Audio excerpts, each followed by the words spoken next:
Hello and welcome to tonight's Food and Mood series installment.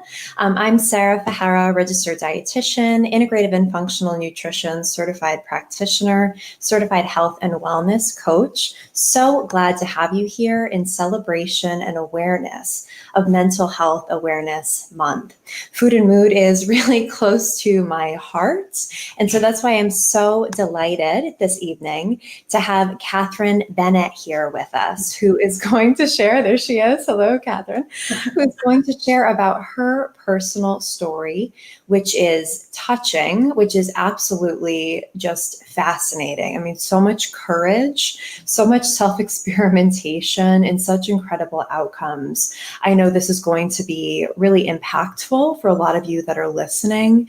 And so I hope that you will share it with people who you know need to hear this message, who you suspect need to hear this message, as Kathryn tells us a little bit about her personal journey and what an important role nutrition and lifestyle played in it. So welcome, Kathryn. Kind of a long intro there. We're so glad to have you here. Hi, it's great to be here. Thank you. Yeah. So I know you and I have spoken a bit about your story, and so I think it would make the most sense just to start where you really felt like you were stuck. You know, before you started making any significant changes with nutrition, the diet, and lifestyle, what was life like for you? And what wasn't working? Sure. Those are really great questions. So just a little bit of background on my mental health and wellness. I was first diagnosed with a mental health condition when I was 15 after a suicide attempt. I was diagnosed with seasonal affective disorder. And then when I was about 24 years old, I was diagnosed with PCOS, which we all know has some elements of depression as one of the symptoms. So those two really big life markers kind of influenced my mental health for a long time. And I was also diagnosed initially with bipolar 2 in 2008. And then that was confirmed about a decade later. Okay, so that's my background with mental health diagnoses. So before I started pursuing the mental health and nutrition aspect of treatment, it was a couple of years ago, or about a year ago, and I felt the lowest I've ever felt in my life. I was drinking a lot of alcohol. I was suicidal almost every day. I had a hard time waking up to get to work. My friendships were suffering. My relationships were suffering. There wasn't a part of my life that I could point to and say, hey, this looks like it's going well. Right? I felt really exhausted all the time, bad acne, depression, mood swings, I felt completely out of control. And so that was, it was desperation that drove me into the mental health and nutrition being a solution, because I'd been on mental health or psychiatric medications for so many years of my life, since I was 19 years old. And that combined with therapy hadn't really done much. For 12 years, my symptoms remained constant. So I had to change something. It was the bottom of my life. So I had to switch something up. Yeah. Absolutely. Yeah. So when you started to feel like something had to give, something needed to change, why food? Why nutrition? How did you know that was a direction that you wanted to move in? Yeah, tell us more about that. Sure. So in February 2018, I decided to start seeking treatment for alcohol abuse. And I realized around that time that what I was putting into my body was really affecting what was happening in my brain. And for some reason, I had never really made that connection before. I thought that maybe there was something inherently flawed in me, or that my brain chemistry was just kind of genetically wired wrong. But once I stopped drinking, and I was overweight, and I kind of still am, but I lost about 15 pounds very quickly, just bloating and kind of ick, right? And so I thought, well, my mood seems to be stabilizing now that I'm getting rid of the alcohol. what else could be causing problems? Like, what else am I putting into my body that could be making me feel bad emotionally? And that was really the impetus for me to start thinking about nutrition. I also was working at the time at a mental health facility, and I had a lot of positive feedback from professionals within my workplace who said, hey, you could probably achieve benefits. And my doctor also reinforced that. So I had multiple parts of my life where people were saying, hey, this could be something you need to try. So give it a shot. Wow. So you were hearing from all different people, some different sources that really kind of is like, sounds like people were holding out hope for you, even when you didn't yet see the really, like there's somewhere you could try. Yeah. Yes. So Kathryn, what form, so you mentioned you were working with a physician. Right. So what form did those initial nutrition changes take? Because if there's one thing that's overwhelming, I hear this all the time, it's that there's so much information about food, so much that people just kind of give up before they even start sometimes. Right. So initially, here was the really cool thing. I had a family member who was starting on the ketogenic diet. And at the time when I began my journey towards better mental health and nutrition, I was just eating standard American fare, right? Pizza, chicken wings, like ice cream every day. Those foods are fine. I suppose they have their place, but I wanted to make a bigger change. And so this family member, she said, hey, let's try keto. So ketogenic diet, which is high fat, moderate protein, very low carb. She encouraged the entire family to try this. So me, my partner, his mom, and the lady who instigated this was his sister. So all of us said, we're going to do it together. And so the first stepping stone that I took, and actually I think this is a really important point, I started it when I went out of town for the weekend, because I read this book called The Power of Habit, and it said if you make a change in your environment, when you make a big life change, you're more likely to stick with it. So we took a trip. I live in Western Colorado. We took a trip to Salt Lake, and during that trip, we switched over to all keto food, went to some restaurants and had success there, and then came back. And after, it probably took about 3 weeks only for the sugar cravings to subside, because the initial step that I took was to a diet that was designed to be satiating. So I believed that sugar was probably the biggest element that I needed to worry about. So we eliminated high fructose corn syrup, anything that was processed from our pantry, and anything that was sugary or carby. So switching to eggs, cheeses, oils like avocado oils, not the vegetable oils, or butter. So that was the initial step that I took. So for about 10 months to a year, I ate a pretty strict ketogenic diet, lost about 25 pounds on that. And my moods started stabilizing really, really solidly. So I was very pleased with that.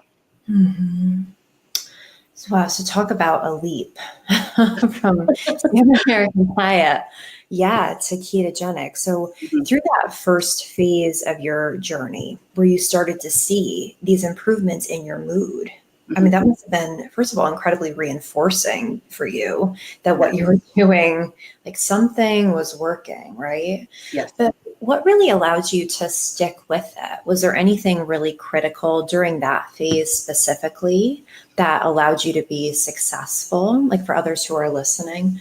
Sure. So I say that the number one key to any of my success, mental health wise, nutrition wise, has been community, because I was desperate enough to take the first couple steps towards achieving better health, but without reinforcement from other people or without the discussion of other people's challenges, I never would have been able to get there on my own. So I mentioned the fact that one of our family members said that we should pursue the ketogenic diet. All of us rowing together in the same direction not only held me accountable, but also helped me celebrate other people's success and feel as though my own success was celebrated. And that's reinforced by the fact that I go to support group meetings every day for my mental health and alcoholism. Every single morning I wake up at 7 o'clock and my butt's in that chair. And I think that building a community of people who understand the pain or difficulties that you've gone through is the only way that you can, or excuse me, not you, the only way I could have possibly achieved success in that arena. So community and also curiosity. Ketogenic diet is often seen as being a fad diet, and to some extent it is, but there's also a lot of proven benefits for folks who have mental health disorders that revolve around inflammation, which I think we'll get to in a little bit. Yeah. But there's scientific proof that people who struggle with bipolar disorder and schizophrenia can benefit from, we're not sure, I don't think we're entirely sure why, but from eliminating a lot of those processed foods and chemicals. So again, feeling understood and feeling supported, that's the only way I could achieve what I'm going for today. Absolutely. So after you went through that kind of reset phase, it sounds like, this phase of a ketogenic diet that let you stabilize mood a bit, really help with those sugar cravings, help get those under control. What happens next for you? How did you navigate your next step? And what other dots were you starting to kind of just connect at that point? Sure. So one of the activities that I undertook as a part of treatment for coming off of using alcohol as my coping mechanism was that I started aggressively exercising. So I actually am into powerlifting, and I compete in a strong woman competition in September. So I'm actually right. So I'm Awesome. physical strength and mental strength. So a big part of my continued mental health is making sure that my body is primed to be able to continue to do those activities in the way that I want to, because I know how important exercise is to me, and I'd like to be able to continue to do it. So after about a year on keto, I decided that, my physician noticed that my cholesterol was a little bit high. There were some other inflammatory markers that weren't exactly where we wanted. So she recommended speaking to a nutrition expert. And so I'm currently working with a licensed clinical nutritionist who has provided me with anti-inflammatory diet protocols that support my workouts and help with mental health. So at this point, I've abandoned keto. I still think it has value, but not necessarily for me right now. And for anti-inflammatory, there are 3 basic rules that I follow. No dairy, because I don't need the hormones from it. No refined sugar, and no gluten. So other than that, it's very heavily lean protein based, heavily on greens and starchy vegetables that have lots of nutrients, like sweet potatoes or radishes. So my diet seems on the face to be a little bit restrictive, but the benefits that I get give me so much freedom that I'm willing to make that change. Yeah. Can you talk a little bit more about those benefits that you've noticed, just as you've gone along this whole path from keto and then made this transition? What has been changing during that time? Sure. So the benefits that I have experienced, the most obvious one is in my skin and face. Probably the most of what my friends and family might see. My skin was so inflamed, and I would get these giant acne cysts all over. And with the new diet protocol, acne is kind of a thing of the past for me, which is huge because I've been suffering from that for so many years. And I think there's a really close tie between having difficult problem skin and actually feeling depressed, because I didn't even want to leave my house. I was so embarrassed about the way that my skin looked. In addition, my moods continue to stabilize. So at only about 14 months of sobriety, and I say only, many people think that's a really long time. It kind of isn't. So I'm still experiencing a lot of the early benefits of clearing that out of my body, right? So mood stabilization continues. Sleep quality is dramatically different. So when I was eating the more inflammatory foods, I was tossing and turning all night. My muscles would cramp, all kinds of problems, really bad snoring. Since I've switched over, I rest for the full amount of time that I need to rest, which is huge, because I know most folks with mental illness or mental health conditions, we struggle with sleep. And if we can clear up sleep, the mental health conditions may subside some. Other benefits I've noticed is improvements in my hormones. So PCOS, again, influencing my mental health and wellness. I have less severe PMS symptoms, which of course contribute to mental health and wellness. And also, I'm just more pleasant to be around. My relationships and friendships have really improved. Although I have dietary restrictions, people are much more willing to work around those because I'm a much nicer and more affable human being these days. Small trade-off. Yeah. So something that we had talked about previously was the inflammation link, how you felt like that was something you really realized for yourself, and just noticing some of the signs of inflammation was a way that you made some of these very personal decisions about what to eat and not eat. So I think that might be of interest too for people to hear.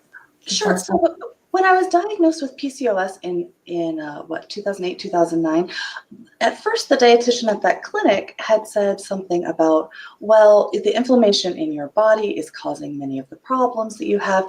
And at the time, I just thought it was another buzzword that she was trying to use, which frankly, the lady was trying to sell me $500 a month meal plans, and I didn't have the money for that. Okay. So I thought that she was just making up the term to try to sell me something. And then when I came back and revisited it later with my current physician and learned more about the ways in which inflammation actually affects your body, it's like running down a checklist. Is this a problem you experience? Yes, every one of them. And so for instance, my liver function wasn't great. My triglycerides were really high. So you could actually see the numerical values that would be associated with high inflammation. But for me, the physical symptoms manifested as aches and pains, again, with the acne, bloating, irritability, because inflammation, again, tied heavily to bipolar disorder and depression and anxiety, right? So when my body is inflamed, I am just grumpy. Or it can also throw me into like a hypomanic state almost because of my body feels so uncomfortable. I just want to make it stop. So yeah, if folks could understand that inflammation is not just, it's a scientific term, and I didn't believe it at first. But my own personal experience has proved otherwise. I'm convinced that inflammation is the root of many of my mental health concerns. And I think really the research does back that up, although a lot of the research that really outlines inflammatory markers and cytokines and bipolar and schizophrenia is a bit newer. Like even just as like last year, there was a lot published about that, right? So you're right in that these are markers that can be measured. Like you had mentioned when we talked TNF alpha, I think, right? Yes. Many other inflammatory cytokines. So yeah, it's for real. There's no question about it. So other than pulling out foods that you felt like were problematic for you, what else felt really important? Like anything you paid really special attention to, including nutrient-wise or supplement-wise? Yes, my supplement, so first off, one of my goals was to stop taking so many prescription medications, because many of the prescription medications that I was taking, including things like metformin for the PCOS, have problems with nutrients that can affect your mental health. So for instance, metformin is known to leach B12 out, right? And I already was drinking a whole lot of alcohol, which also causes B12 deficiency, and B12 was tied heavily to energy and mood, okay?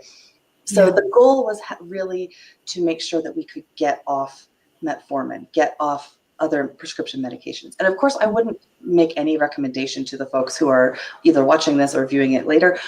That's a personal decision, but that was my goal. So in a trade for many of those medications, my physician and I worked to come up with a comprehensive supplementation plan that would support nutrition better.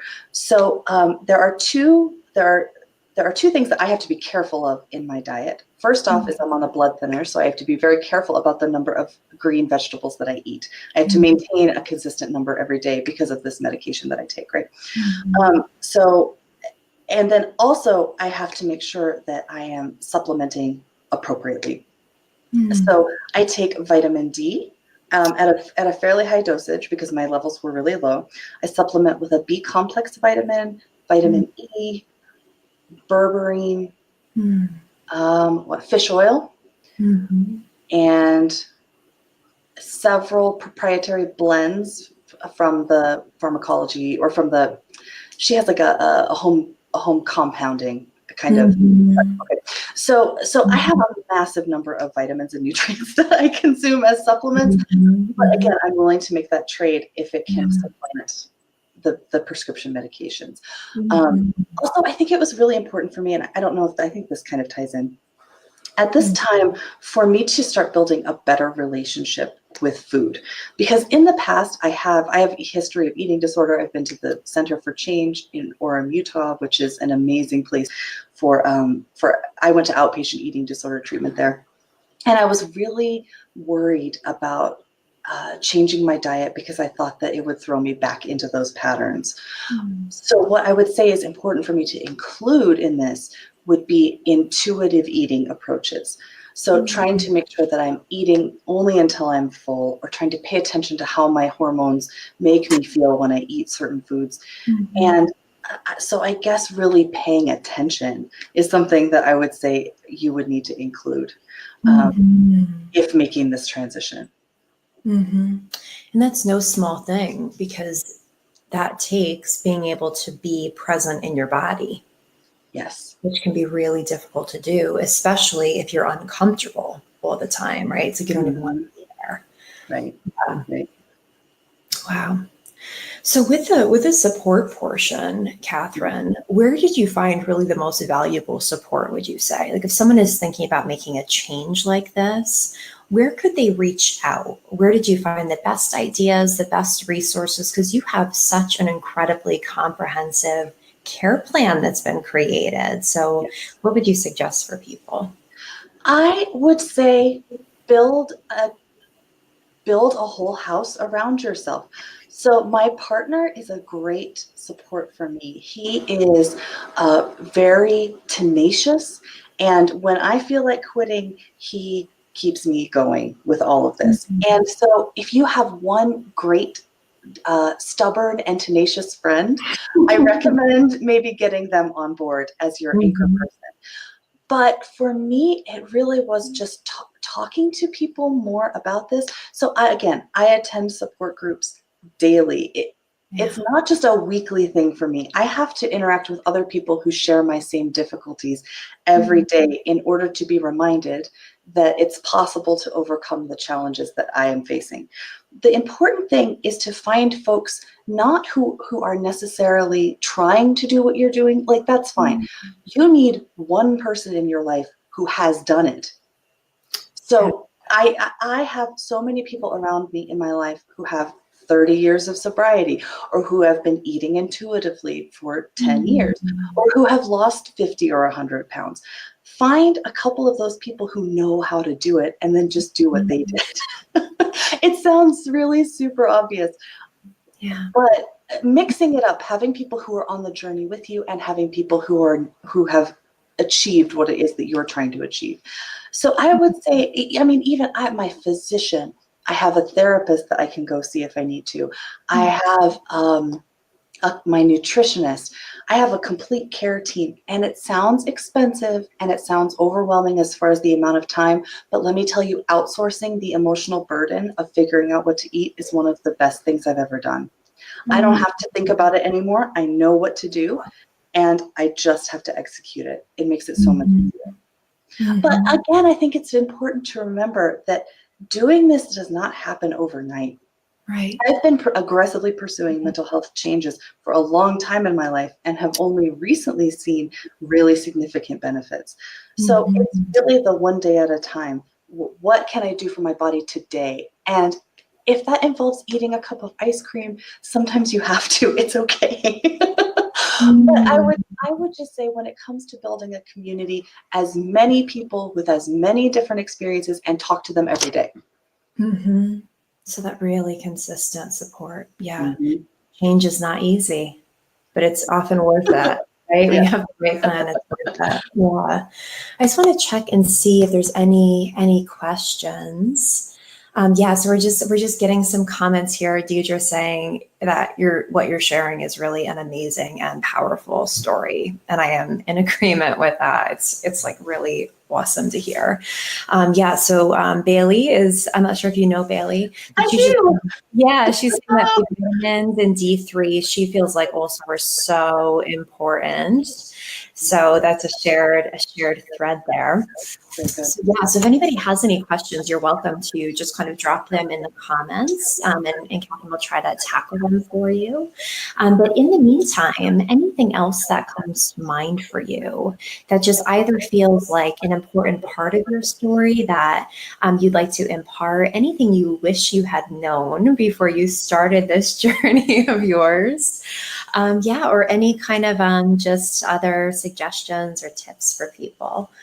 Well, I think that so often we look at changes like this, and our lives are often dictated by fear, right? Fear of the unknown.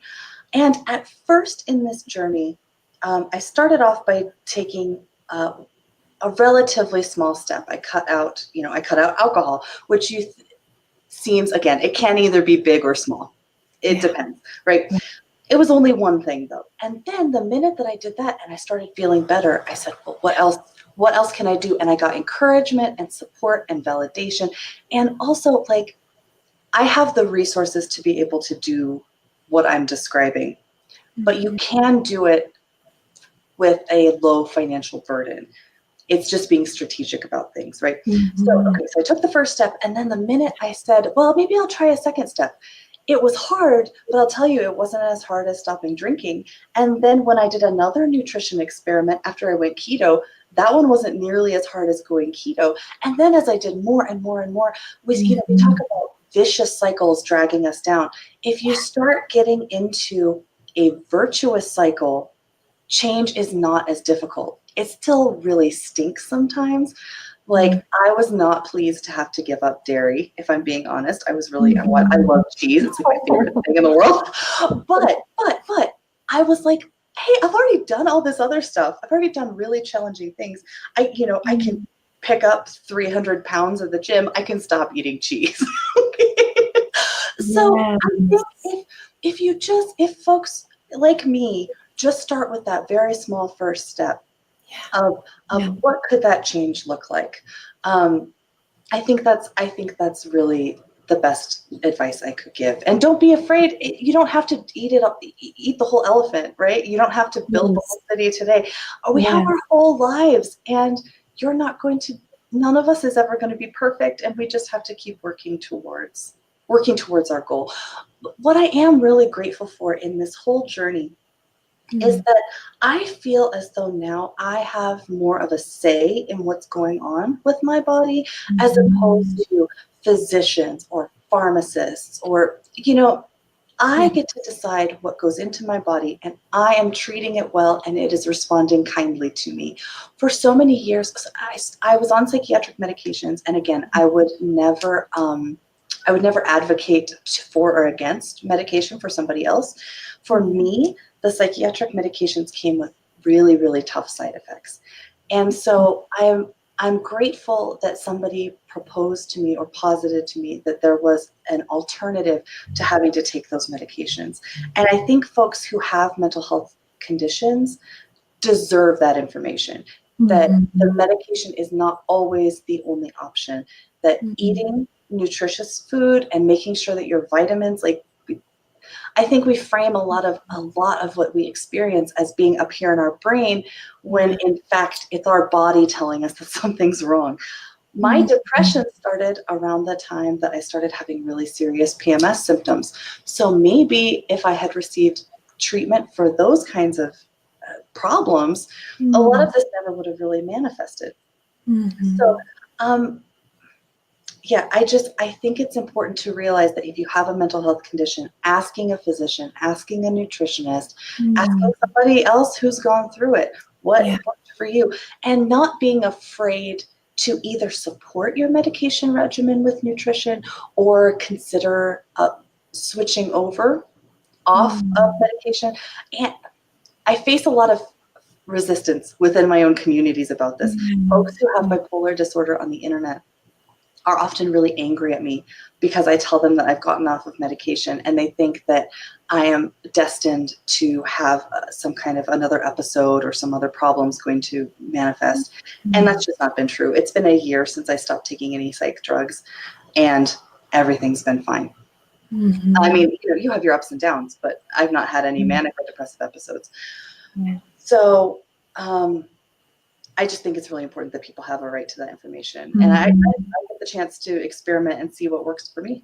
So it's really great. Yeah, really. I mean, it's because really the body and the brain are connected, and it seems like so often we treat them as separate entities the way we talk about mental health, when in fact we're signaling up and down, and our biological health impacts this. So I think your story is a really, really great example of that. Yeah. So thank you for sharing. Would you like to mention about your blog? Is it active now? Oh, sure. Yeah. So what I do online is called Feed the Mental. It's like fundamental, but Feed the Mental. Okay. And, okay.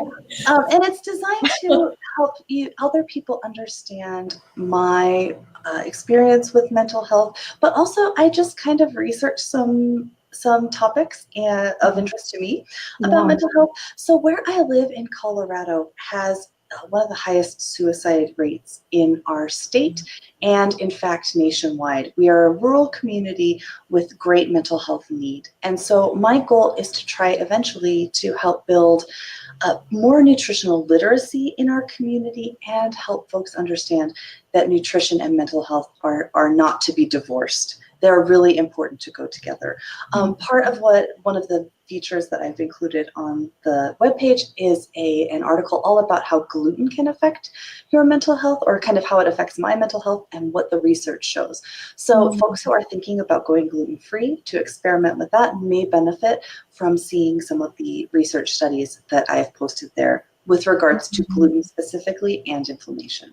So I'm also available. My email address is listed on feedthemental.com. Fantastic.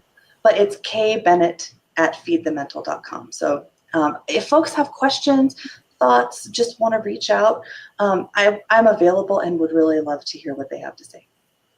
Yes, awesome. Thank you so much for that. So please take advantage of Kathryn's offer if this is something you're interested in diving into. I kind of gave Kathryn a compliment, when I was reading through her blog, because I really truly felt like it was exceptionally well done and really rigorously and honestly researched, researched with integrity, that you just kind of like put out there what you were finding in your own experience with it. So it's worth a visit or two or 5 or 12 as many times as you need. So I just want to mention just other comments that are coming up here. I don't see any questions, just a whole lot of encouragement and kind of just appreciation. So Randall is mentioning, just for those who are listening and aren't reading, that there's an awesome mental health nutrition group, and there sure is. We're both members of that. And there is, over 1,500 searchable studies and articles posted. So the link is there if people want to kind of go to that and check out that group and those items. And other than that, Kathryn, I just want to thank you. Thank you for making the time, for opening up, for being vulnerable, and for sharing more about, the ups and downs of your journey, but how rewarding these changes that you've made with nutrition have been, because it's truly a testament to how much food matters and to how many tools we have right within our reach day after day after day. So very much appreciated. Thank you for the opportunity. Not many people want to discuss this topic, but I'm hoping that we get more we get more folks just like the people who are watching today. So yeah, fantastic. Thank you all who have tuned in, who are catching both live and then the recording. And please get in touch with Kathryn just if you want to chat with her and hear more and ask for feedback for your own journey. I know she'd love to hear from you. So, all right, guys, bye-bye for now. Have a good night.